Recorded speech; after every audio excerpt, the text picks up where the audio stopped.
A very good morning to you all. How are you all, students? I hope all of you are fine. Okay, students, today we will start with chapter 6 of biology, and in this chapter, digestive system, I have already explained you in the extra classes.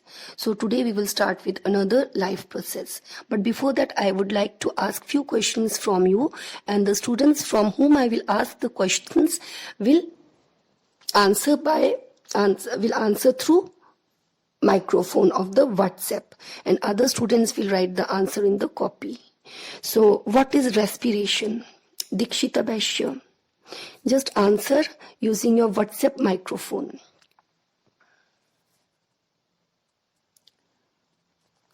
A second question is, do all living organisms respire? Sania, just answer using your WhatsApp microphone.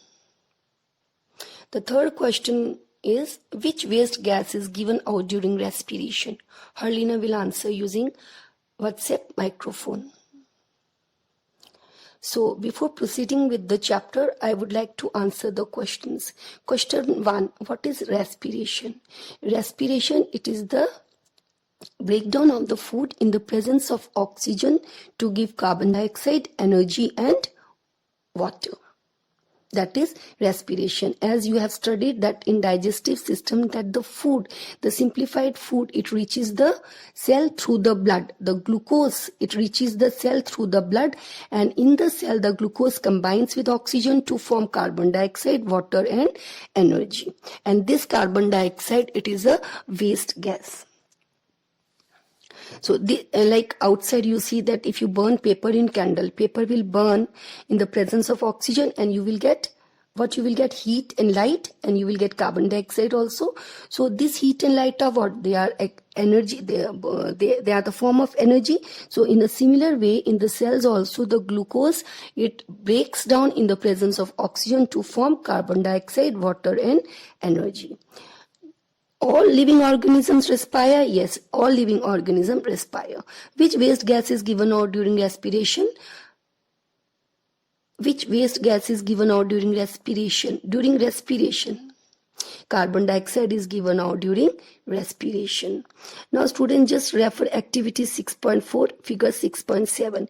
Here you will see that there are two test tubes A and B, and in both the test tube lime water is kept. Now in a test tube A, the air is blown through a syringe, and in test tube B, the air is blown through the mouth.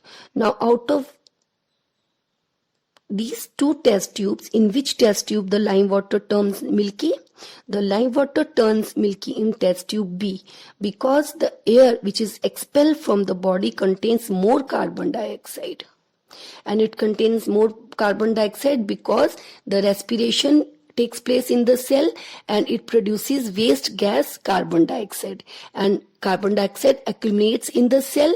Then from the cell it goes to the blood, and through the blood it is transferred, it reaches near the lungs, and then it is diffused in the air present in the lungs and expelled out. In test tube A, the lime water will not turn milky because the air contains very less amount of carbon dioxide.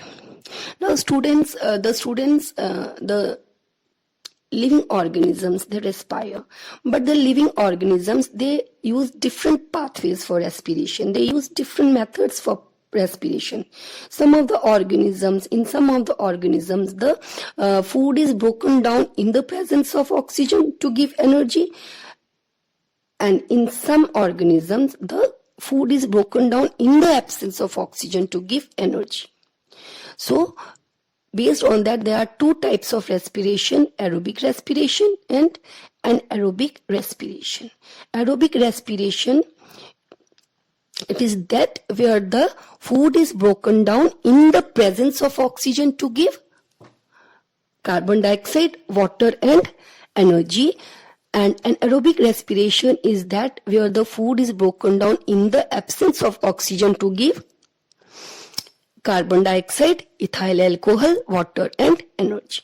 Now what are the main differences between aerobic and anaerobic respiration? That you can see the document and remember. In aerobic respiration, it takes place in the presence of oxygen, and aerobic respiration takes place in the absence of oxygen. Products formed in aerobic respiration are carbon dioxide, water, and energy. Products formed in anaerobic respiration are carbon dioxide, ethyl alcohol, water, and energy.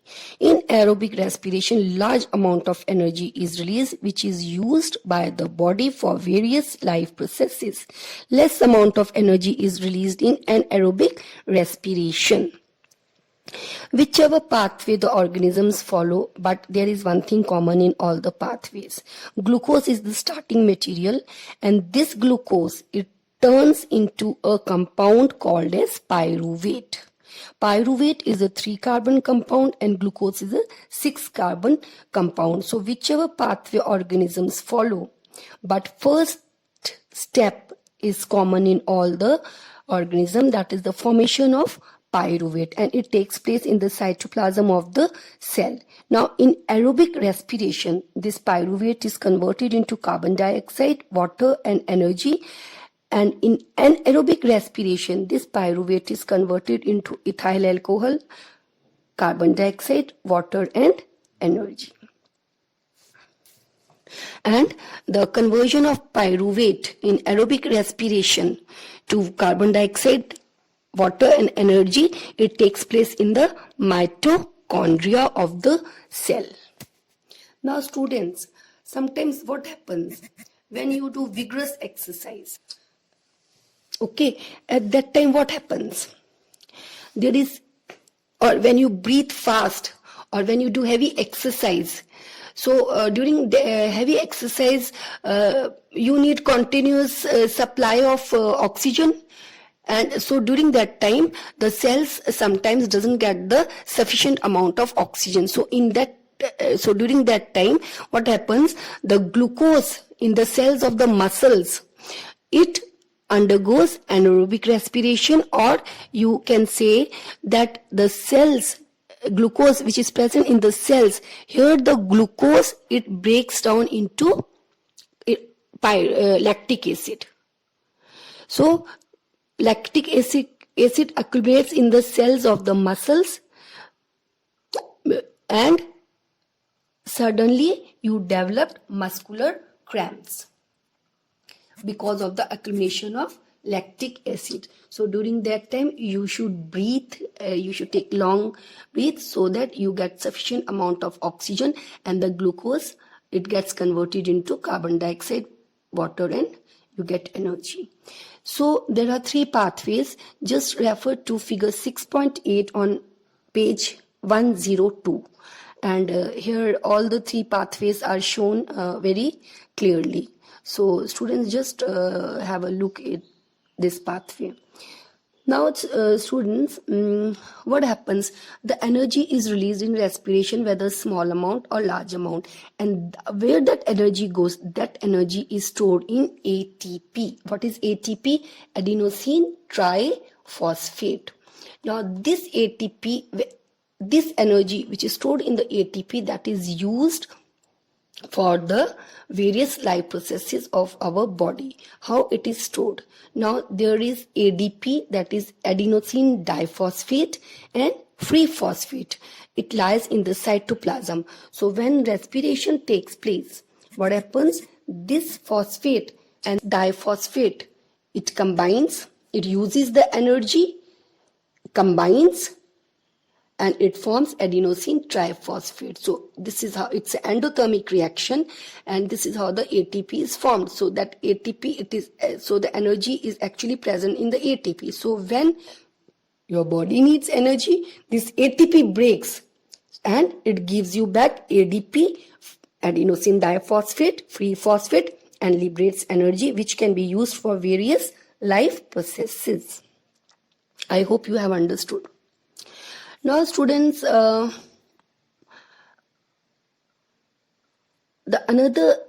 photosynthesis, you all know what is photosynthesis.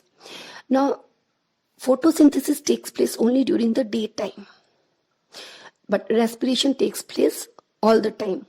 Now what happens during daytime? During daytime, respiration takes place, and respiration gives out gas carbon dioxide, and you know in photosynthesis carbon dioxide is needed. So the gas which is liberated, carbon dioxide gas which is liberated during respiration, that is used by the plants for photosynthesis. And during photosynthesis oxygen gas is released, so that oxygen gas is released by the plants during daytime.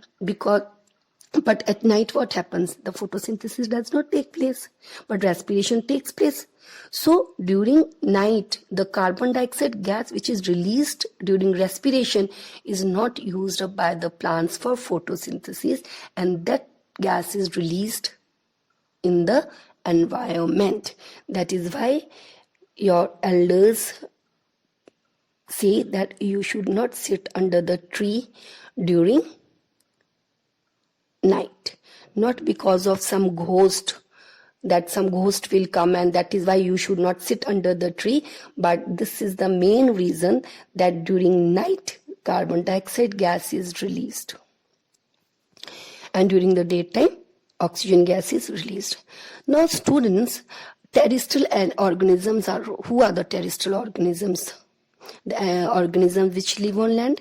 So they, from where they take the oxygen? They use the oxygen which is present in the air, and 21% of oxygen is present in the air. But aquatic animal, they use the oxygen which is dissolved in water, and in water the amount of oxygen dissolved is very less as compared to air. Have you understood? So now I will ask one question, and that question is, why aquatic animals breathe faster than terrestrial organisms?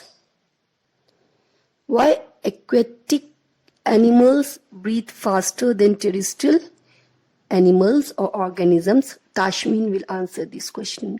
Tashmin, please use your microphone to answer.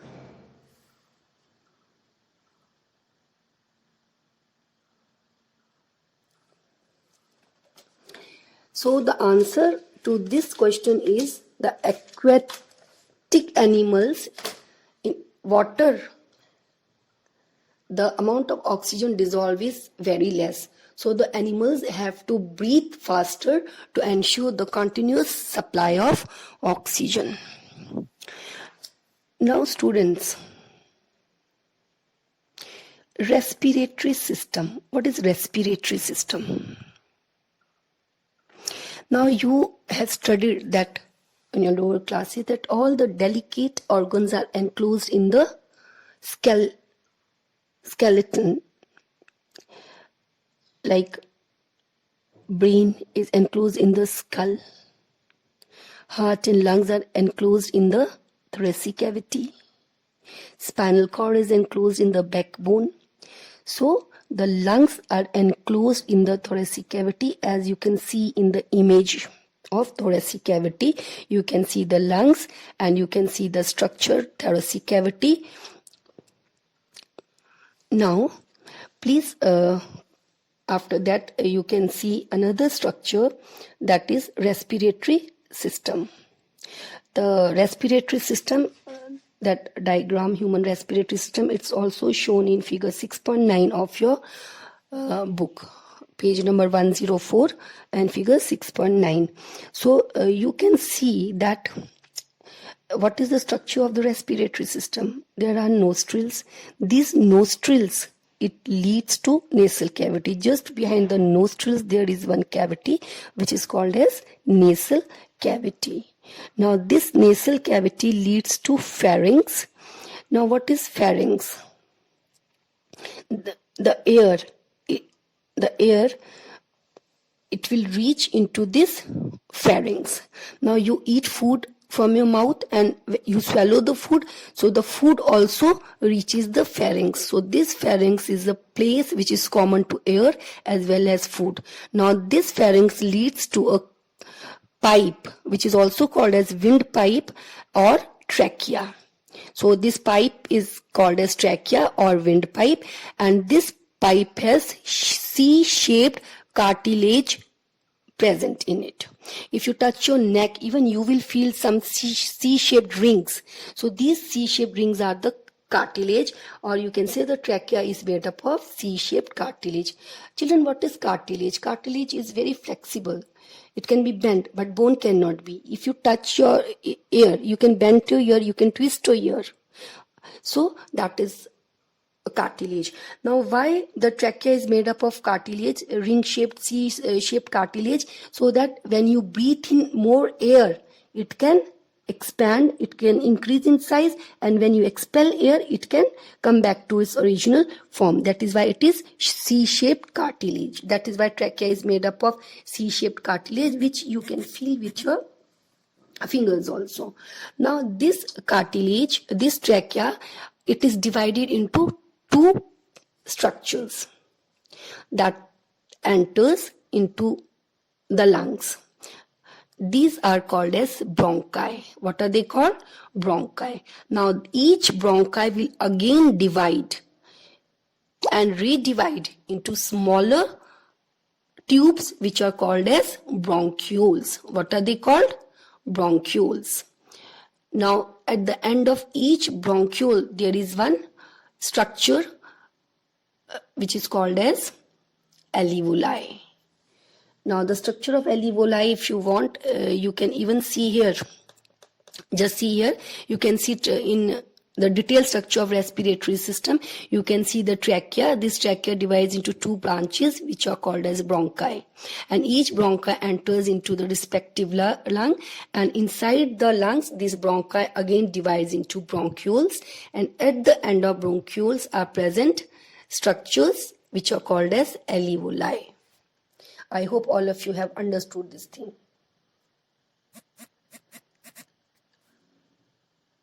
This alveoli, it helps in the exchange of gases.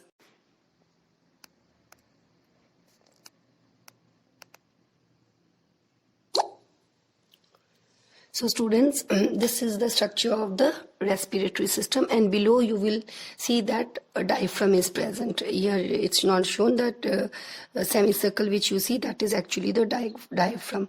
So what happens, you breathe in air, air passes through the, just refer again to respiratory system diagram. So you breathe in air, air passes through the nasal cavity, it goes to the pharynx, it goes to the trachea, through the trachea it goes to the bronchi, bronchioles, and it reaches alveoli.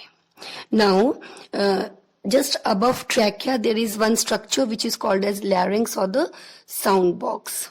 Okay, here it reaches alveoli. Now, again refer to the detailed structure of bronchi and bronchioles. Here, what you will see, you can see that this alveoli, okay, this alveoli, it is surrounded by the capillaries. As you can see here.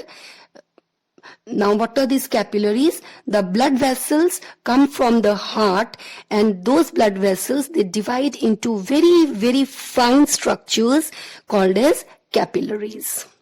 Okay, and in these capillaries, the deoxygenated blood is present. Impure blood is present, which contains large amount of carbon dioxide, or which contains, or in which the carbon dioxide is more as compared to oxygen. So this alveoli is surrounded by those capillaries.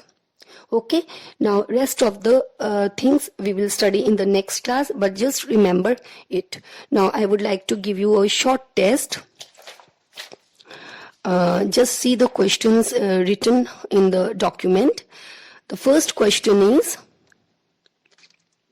how the presence of carbon dioxide is tested? What causes muscular cramps? Why one should not sit below the tree at night? Which gas is released during daytime? Which 3 carbon compound is formed during breakdown of glucose? Students, just see question and write the answer within 5-7 minutes.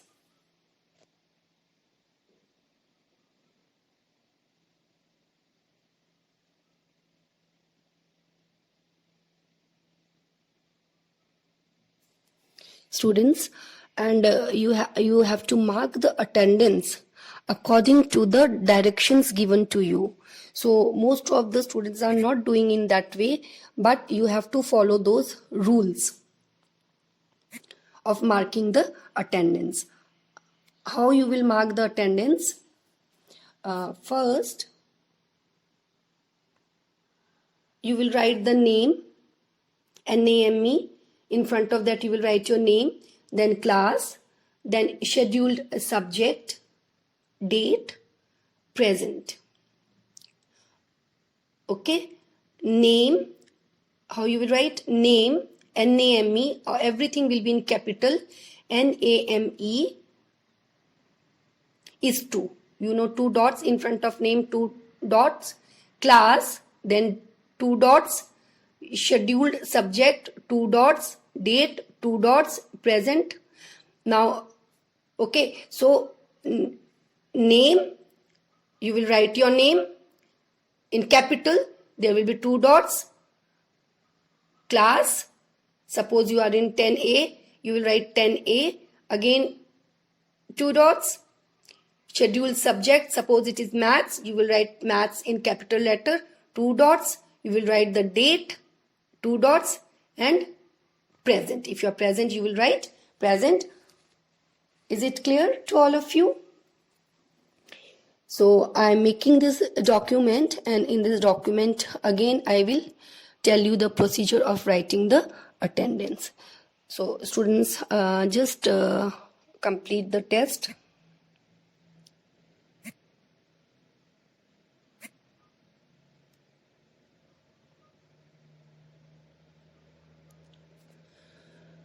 Again, I will repeat the question. How presence of carbon dioxide is tested?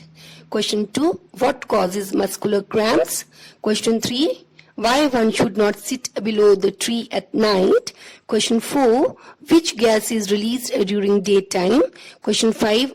Which 3 carbon compound is formed during breakdown of glucose? So I hope the structure, everyone has understood the structure of respiratory system and the process of inhaling the air. Now only I would like to say you a few things that students, alveoli is, it looks like a bunches of grape, and surrounding the alveoli you will find very fine thin blood vessels. The blood vessels, main big blood vessel comes from the heart. That blood vessel breaks into very fine structures called as, or vessels called as capillaries, and that capillaries forms a network around the alveoli. Have you understood this thing? Now that main vessel which comes from the heart, actually it brings the impure blood. The impure blood, you can say the blood which contains more carbon dioxide as compared to oxygen. And from where that carbon dioxide is coming? That carbon dioxide is coming from the cells, and that is formed during respiration. Actually, during respiration, the carbon dioxide is formed. That carbon dioxide goes to the blood, and you know ours is a closed circulatory system. The blood is flowing in the vessels. The blood is flowing in the blood vessels. So from the cells, the carbon dioxide goes into the blood, flowing in the blood vessels. The blood vessels joins, goes to the heart. From the heart, one big blood vessel comes, and that blood vessel contains the blood which carries the carbon dioxide of the cells of the body. And this blood vessel will go near the lungs, and it will divide into very fine vessels which are called as capillaries. It forms a network like you have seen. So with this I finish today's class, students. And if you have any doubt, now also there is time. So if you have doubt, you can please use your microphones to clear your doubt, and otherwise complete the test. Thank you very much.